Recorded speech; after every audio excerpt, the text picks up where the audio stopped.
देखिए, मैं इंडिया के मैंने 5 दौरे किए। एक दौरा मुझे दावत दी गई थी चंडीगढ़ में, जिसमें कि जनरल सलम मसूद थे, नजमुद्दीन शेख थे और मैं था।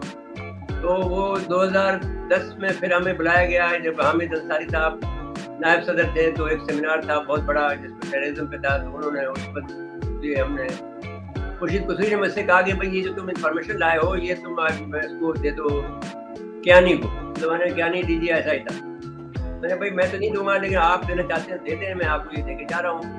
तो खैर वो उन्होंने दे दी थी। फिर बाद में किसी आदमी ने, एक ब्रिगेडियर ने मुझे फ़ोन किया, कहा कि साहब ऐसी इन्फॉर्मेशन हमें और मिल जाए तो अच्छा। तो मैंने कहा भाई ये इन्फॉर्मेशन काफ़ी नहीं है, इस पर ही काम करो। ईरान में जब अंसारी साहब थे तो इनको कहा जाता था ईरानियन एम्बेसडर इन ईरान, यानी कि इंडियन एम्बेसडर नहीं थे। और इनके टाइम के बाद या इससे पहले किसी को किडनैप नहीं किया गया। इनकी वजह से वहां पे लोगों की जान को खतरा हो गया और बिल्कुल जो रॉ का काम था टोटल बंद हो गया। सबको पता था कि अंसारी साहब के पाकिस्तान के साथ कनेक्शन है।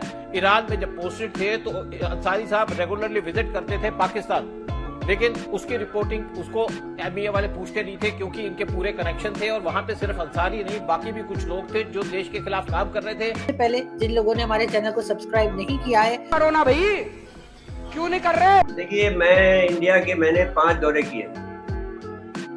एक दौरा मुझे दावत दी गई थी चंडीगढ़ में, जिसमें कि जनरल सलम मसूद थे, नजमुद्दीन शेख थे और मैं था। जी जी। तो मैंने वहाँ पर दौरे किए और वहाँ के जो 22 एक दफ़ा ये दौरा तो 10 दिन का था। चंडीगढ़ का 2005 में, फिर बाद में 2006 में मैं गया तो हैदराबाद, दक्कन, बेंगलोर और फिर चेन्नई गया। फिर इसके बाद में मैं जब एक दफ़ा गया, 1 महीने के लिए गया, तो फिर वो मैं कलकत्ता भी गया, पटना भी गया, लखनऊ गया। और वहाँ पर उस ज़माने में इलाहाबाद का भी मेरे पास वीज़ा था। तो खुर्शीद कुसरी साहब जो थे वो यहाँ के फॉरेन मिनिस्टर थे, तो उन्होंने मेहरबानी करके मुझे 7 शहरों का वीज़ा दिला दिया। अमूमी तौर पर इंडिया के जो लोग हैं, जो इंडिया में तीन शहरों का वीज़ा देते हैं। जब आप वीज़ा अप्लाई करेंगे तो 3 शहरों देते हैं, उन्होंने 7 का दिला दिया। फिर बाद हम नहीं देख सके, उस दिन वहाँ पर वहाँ कर्फ्यू लगा हुआ। अदरवाइज हमने ये समझते हैं कि हमने रीजनेबली इंडिया के मामलात को समझने की कोशिश की है, और खुसूसन मुसलमानों के जो हालात हैं उन पर हमने तवज्जो दी है। और वहाँ पर जो सारे उर्दू के अखबारात हैं, वो सारे अखबारात हमारे दोस्त हैं, जो उनके एडिटर साहबान जो हैं उर्दू के। और जो टीवी चैनल्स हैं, बहुत सारे टीवी चैनल, जिस वक्त मैं जाता था तो मैं कम से कम 10-20 चैनलों पर मैं इंटरव्यू देता था।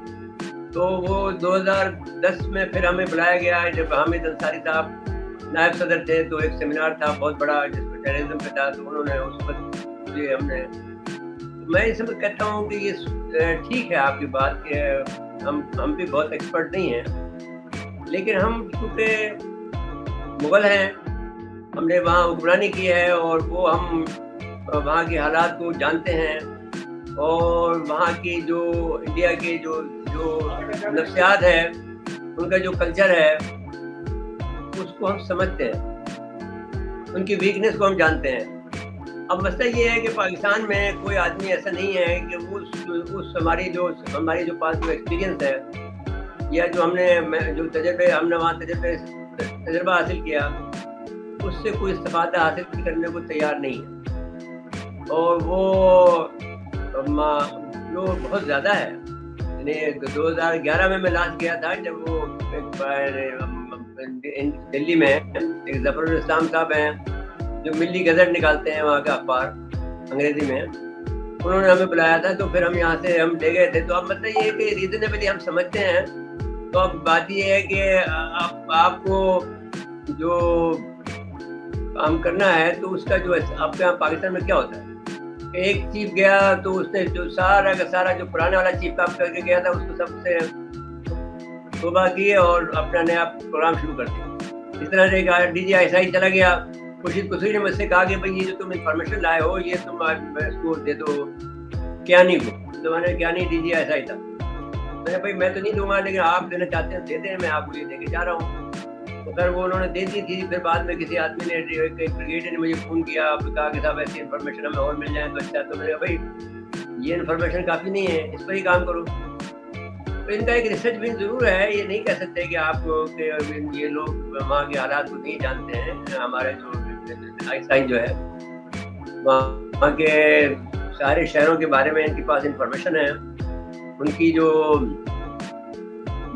लिविंग है, उनके यहाँ जो कमज़ोरियाँ हैं, जहाँ पर वो सब जानते हैं, ये लोग जानते हैं। और लेकिन उसको इस्तेमाल नहीं करते हैं। जब से FATF आया है तो पाकिस्तान ने कोई भी वहाँ पर एक्टिविटी नहीं की है, और वो बिल्कुल उसके हाथ पैर बंधे हुए हैं। तो इस लिहाज से अगर आप जब ये कहते हैं तो हम ये कहते हैं कि ये इनके पास में कोई भी सूरत हाल जो है उस हवाले से पाकिस्तान कोई काम नहीं कर रहा है जिसका आप शाकी हैं। जी ऐसा है, हमीद अंसारी की जो इनकी शुरू से एक करैक्टर था, वो इनकी क्रेडिबिलिटी रही है। ये ईरान के एम्बेसडर थे 1991 से लेकर 1993 तक। उस टाइम पे 4 डिप्लोमेट्स बिलोंग करते थे, और इन्होंने उसके बाद एक गवर्नमेंट को, और इसके बाद इन्होंने गवर्नमेंट को ये सजेशन दी कि रॉ को बंद कर दिया जाए। रॉ को, ईरान का जो यूनिट है उसको बंद करने की बात की गई थी, और इसके ऊपर जो है बात करने दीजिएगा, क्योंकि उस टाइम के जो प्राइम मिनिस्टर थे नरसिम्हा राव, ईरान के जो उस टाइम पे एम्बेसडर थे अंसारी साहब, मुझे बात करने दीजिएगा, काफी क्लोज थे PV नरसिम्हा राव के। और बोलिए सूद साहब, बोलिए आप। सिचुएशन ऐसी आई कि जब एक आदमी को अरेस्ट कर लिया, एक आदमी को किडनैप कर लिया गया, उसका नाम था DB माथुर, और वो रॉ को बिलोंग करता था। तो मैंने कोशिश की, वहां पे लोगों ने डेमोन्स्ट्रेशन की एम्बेसी के अंदर, वहां पे एम्बेसी के स्टाफ ने डेमोन्स्ट्रेशन की। तो मैंने अपना भेष बदल के एम्बेसी से बाहर निकल के अटल बिहारी वाजपेयी को एक मैसेज भेजा। फिर मेरा एक आदमी अटल बिहारी वाजपेयी से मिला, वो लीडर ऑफ अपोजिशन थे। उन्होंने ये कहा कि अंसारी साहब बड़े शरीफ आदमी है। हाँ, बिल्कुल शरीफ आदमी है अंसारी साहब, उनकी शराफत से जवाब दीजिएगा। और ईरान में जब अंसारी साहब थे तो इनको कहा जाता था ईरानियन एम्बेसडर इन ईरान, यानी कि इंडियन एम्बेसडर नहीं थे। और इनके टाइम के बाद या इससे पहले किसी को किडनैप नहीं किया गया। इनकी वजह से वहां पे लोगों की जान को खतरा हो गया, और बिल्कुल जो रॉ का काम था टोटल बंद हो गया। तो ये बेसिकली जिस टाइप से अंसारी साहब का एटीट्यूड था क्वेश्चनेबल है। गवर्नमेंट को इसके ऊपर पूरी इंक्वायरी करके एक व्हाइट पेपर इशू करना चाहिए। अब लोग बात करते हैं कि अंसारी साहब ने पाकिस्तानी पत्रकार को नहीं बुलाया। अंसारी साहब जब वाइस प्रेसिडेंट थे उस टाइम पे 2009 में पी चिदम्बरम उन्होंने रॉ के एक चीफ KC वर्मा को अपॉइंट किया, जो आउटसाइडर थे, रॉ में काम नहीं किया। और उनके कहने पे KC वर्मा ने अंसारी साहब को रॉ के अंदर बुलाया, जबकि रॉ के अथॉरिटीज ने इसके ऊपर प्रोजेक्शन की। लेकिन उसके बाद भी अंसारी साहब को वहां पे बुलाया गया, और अंसारी साहब ने पूरे रॉ को शर्मिंदा कर दिया। और इन्होंने कहा कि रॉ की अकाउंटेबिलिटी होनी चाहिए। सबको पता था कि अंसारी साहब के पाकिस्तान के साथ कनेक्शन है। ईरान में जब पोस्टेड थे तो अंसारी साहब रेगुलरली विजिट करते थे पाकिस्तान, लेकिन उसकी रिपोर्टिंग उसको MBA वाले पूछते नहीं थे, क्योंकि इनके पूरे कनेक्शन थे। और वहां पे सिर्फ अंसारी नहीं, बाकी भी कुछ लोग थे जो देश के खिलाफ काम कर रहे थे। और अंसारी साहब का जिस टाइप का एटीट्यूड था उसके ऊपर गवर्नमेंट को इंक्वायरी करनी चाहिए। इनको हमेशा शर्म आती थी अगर इंडिया का जो फ्लैग है उसको सल्यूट करने के लिए। जब 2015 में इन्होंने इंडियन फ्लैग को सल्यूट नहीं किया, उसके बाद मैंने अपने ट्वीट डाले अंसारी के खिलाफ, फिर कुछ वीडियो भी, इंटरव्यूज भी दिए। मेरे को इसका जवाब देने दीजिएगा। इस पे डाउट है तो वेरीफाई कर ले। अंसारी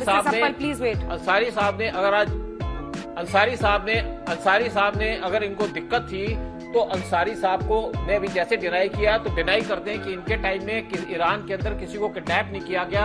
अंसारी साहब से पहले जितने भी एम्बेसडर थे कभी भी इंडियन नेशनल्स को या इंडियन जो डिप्लोमेट थे उनको वहां से किडनैप नहीं किया गया। इवन अंसारी साहब के जाने के बाद ये सारी किडनैपिंग बंद हो गई। तो अंसारी साहब का जो एक एटीट्यूड था ये बेसिक किसी भी तरीके से इनका प्रो इंडिया नहीं था। और रॉ के अथॉरिटीज को पता था कि अंसारी साहब का क्या एटीट्यूड है। जब इनको वाइस प्रेसिडेंट अपॉइंट किया गया तो रॉ से पूछा तक नहीं गया। इस वीडियो को लाइक करिए और हमारे चैनल को जरूर सब्सक्राइब करिए कि हमारा मनोबल बढ़े और नया नया कंटेंट रोज आपके लिए लेकर आए।